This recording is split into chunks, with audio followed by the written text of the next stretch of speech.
Chairman Pai, we've had a lot of conversations, and mobility fund's my big thing. And you and I have had some conversations, and I know since we talked 1935, FDR signed the Rural Electrification Act. I've said this: if you lived in West Virginia in the 30s, you probably didn't. In rural West Virginia, didn't have electricity. You live in rural West Virginia now in 2018. A lot of times, more than likely, you don't have connectivity. Mm-hmm. And we've got to do something about that. So other than visits like the one the FCC is holding in West Virginia tomorrow, you're coming, and I appreciate that very much.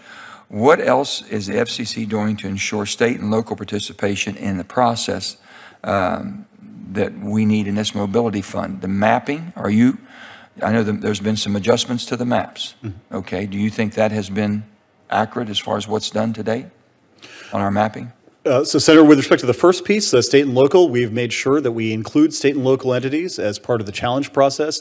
We're doing aggressive outreach to them, not just in West Virginia, but everywhere from Mississippi to New Hampshire. Our expert staff is going on the ground to make sure that everybody is fully informed.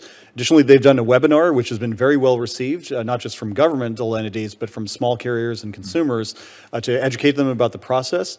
With respect to the second question, we have made sure that we upgrade the quality of the maps, not just through the challenge process, but also by granting, or by, where was I going with that? So with the, gosh, I forgot where I was in my train of thought there. Oh, yes, I remember now, sorry.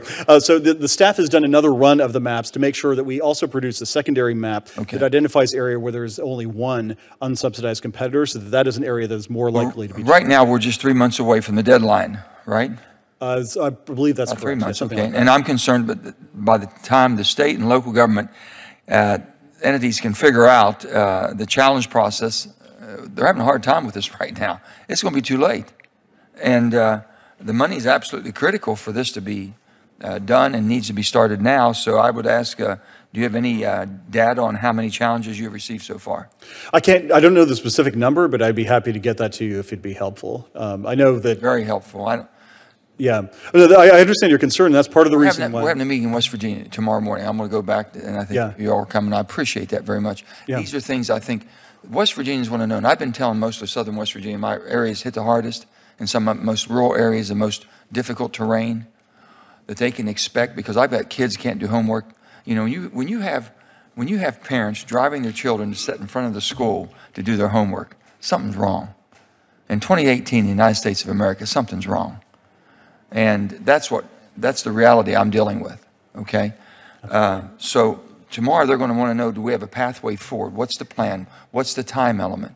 How much longer do I do without diversification of our economy? I've got 12 counties that aren't participating in 21st century economy. Right. Because of this. It's just a horrific challenge we have. I couldn't agree more, Senator. And since I became chair, I've visited 25 states and the U.S. territories of Puerto Rico and Virgin Islands. I've had many times when I simply see no service, or if I'm lucky, one bar on my phone. So I understand that frustration. We want to correct that. That's why we want to hold this mobility fund auction as early as possible in 2019 to make sure that we fill those gaps so that folks in West Virginia, around the country, don't have to sit there and wonder, if I have to make a 911 call or have my kids do their homework, will we have connectivity? Okay. Well, and then, as you know, the net neutrality thing's been a hot item, and I've heard a little bit about that. A little bit about that, yeah. And I'm pleased with the vote that we had yesterday, and I know that you might not be as pleased as I am. With that, I still think there's a pathway forward. I think the internet can be open, and it can be owned by every citizen in this great country of ours, and also the ability for industry to do what it needs with technology and advancements. I think there's a balance to be had. I think you've seen now with the representation how we voted that we want to work this out. Okay, but we're not going to allow it to be owned by anybody that's not the average citizen that can't get on and have the same opportunities everyone should have. They were talking about the air. I said, I'm worried about just connecting. You're worried about who's going to have it, who's going to control it. I can't even get people connected to it. That's the big push we have tomorrow. Right. So would you come tomorrow and you can help us do that? And I said, the high-cost rural areas I'm concerned about. How do you all tend to address that when you have a rural area that needs to have connectivity, but the population base is not there to justify any type of return? That's going to be a lot of front-end investment. Two basic tools in the toolbox, Senator. One, of course, is federal subsidies through the Universal Service Fund, making sure that we target the areas that are on the wrong side of the digital divide. Second tool in the toolbox is modernizing our rules to encourage much more access and competition. So for example, in parts of West Virginia where it's very mountainous, the terrain is just prohibitive for laying fiber for hundreds if not thousands of miles throughout all the nooks and crannies of the state.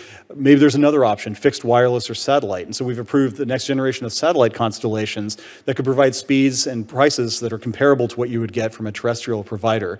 We want to think creatively. I personally do not care what technology is brought to bear to connect folks across the country. We want all of them to have a full and fair chance to compete for consumers' attention, and we want people to get connected because it's not just, as you pointed out, education, it's healthcare, starting a business, precision agriculture, all of these things increasingly depend on connectivity.